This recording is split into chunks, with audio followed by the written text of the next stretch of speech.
Kung titignan mo yung pupuntahan, di ba parang malayo? Pero pag lilingunin mo yung pinanggagalingan, malayo ka na. Hindi mo malalaman kung hindi ka susubok. Ang buhay ay isang malaking sugal.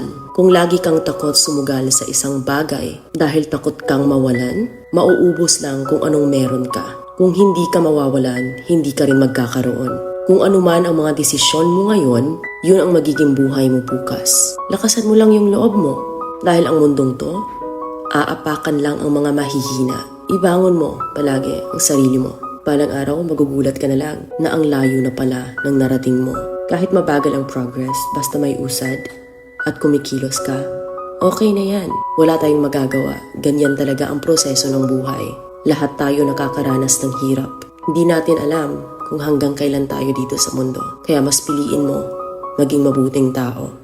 Ang pinakayaman na maituturing natin sa sarili ay ang ating mga pangarap. Kapag handa kang abutin yung mga pangarap mo, hinding-hindi ka maghihirap.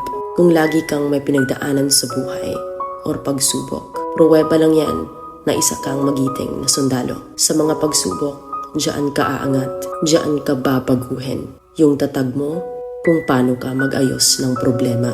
Hindi ka magtatagal sa mundo.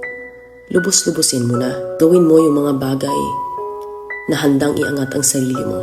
Huwag mong isipin yung mga sinasabi